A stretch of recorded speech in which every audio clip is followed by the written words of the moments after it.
अस्सलाम वालेकुम फ्रेंड्स, मेरा नाम है बिस्मा और आज मैं बहुत ज़्यादा एक्साइटेड हूँ क्योंकि ये मेरा पहला यूट्यूब का रिव्यू है। और उससे भी ज़्यादा मैं एक्साइटेड इसलिए हूँ क्योंकि मेरे पास है हवावे का P30 Pro और इसका कैमरा कहा जाता है कि अब तक का सबसे बेहतरीन कैमरा है। तो आइए इससे कुछ पिक्चर्स देते हैं और देखते हैं कि इस फ़ोन का कैमरा कैसे परफॉर्म करता है डे में भी और नाइट में भी। तो चलिए शुरू करते हैं। सब्सक्राइब कीजिए फोनगे की यूट्यूब चैनल को और बेल आइकन को प्रेस करें लेटेस्ट वीडियोस देखने के लिए। हवावे की P सीरीज़ को हमेशा से ही अफोर्डेबल फ्लैगशिप समझा जाता रहा है, जिसका फोकस फोटोग्राफी और एंटरटेनमेंट के गिर्द ही घूमता है। हवावे P9 की नाइका के साथ पार्टनरशिप के बाद से अब तक P सीरीज़ ने कैमरा और फोटोग्राफी में बहुत सारी इनोवेशंस की हैं।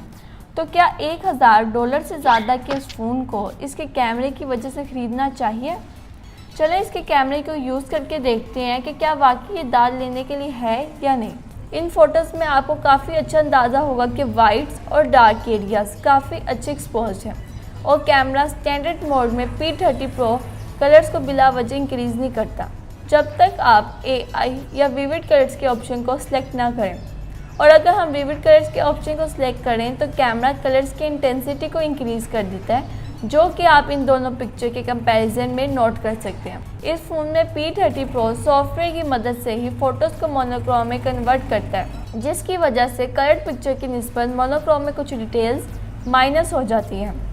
बैकलाइट ऑब्जेक्ट्स या सूरज के अगेंस्ट फ़ोटोज़ हमेशा से प्रॉब्लमेटिक होती हैं, बट हवावे P30 Pro में AI और HDR ने सनलाइट को बहुत हद तक कंट्रोल किया और फोरग्राउंड सब्जेक्ट काफ़ी प्रोमिनेंट रहती हैं।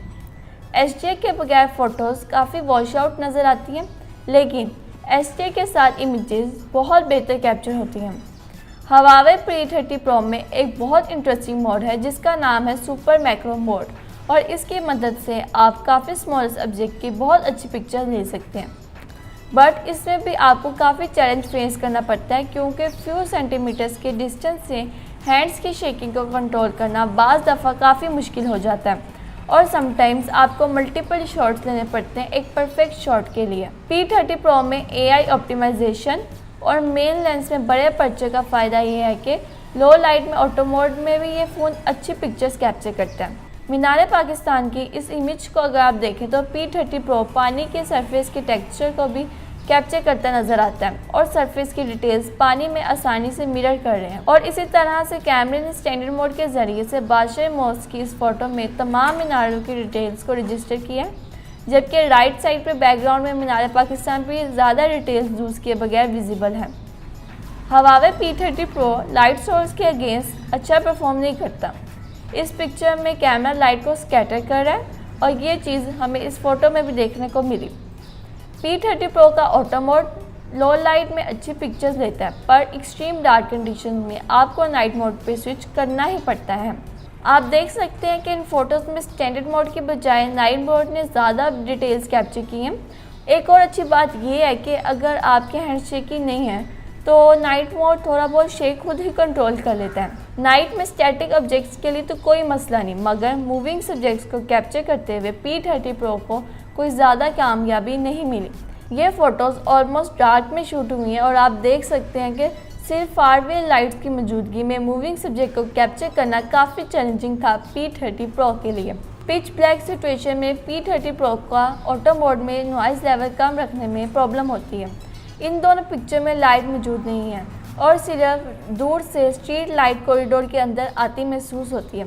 आप चेक कर सकते हैं कि नाइट मोड में इमेज की डिटेल्स लूज़ नहीं हुई हैं।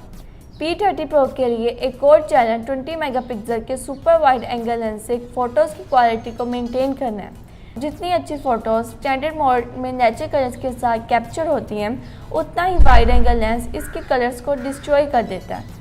वाइड एंगल शॉट्स में कैमरा ऑटोमेटिकली ब्लू टोन की तरफ ज़्यादा चला जाता है और कई दफ़ा इतना ब्लू ऐड कर देता है फ़ोटो में कि फ़ोटो की डेफिनेशन ही चेंज हो जाती है, जो कि आप इन फ़ोटोज़ में देख सकते हैं। नाइट शॉट्स में भी यही पैटर्न देखने को मिलता है और आप नोटिस कर सकते हैं कि वाइड एंगल में पिकॉक्स की डिटेल भी वॉश आउट हो गई है। स्मार्टफोन में 2x और 3x ऑप्टिकल जूम तो अब कॉमन है, लेकिन Huawei P30 Pro 5x optical zoom, 10x hybrid zoom, यहाँ तक कि 50x डिजिटल जूम तक जाने की कैपेबिलिटी भी रखता है।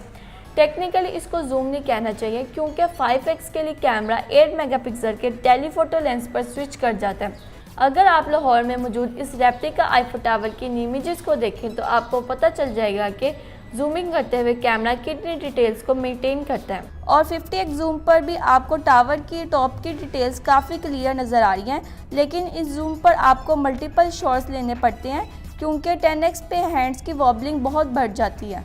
डे और लाइव फोटोग्राफी में टी ऑफ सेंसर का बहुत ही इंपॉर्टेंट रोल है।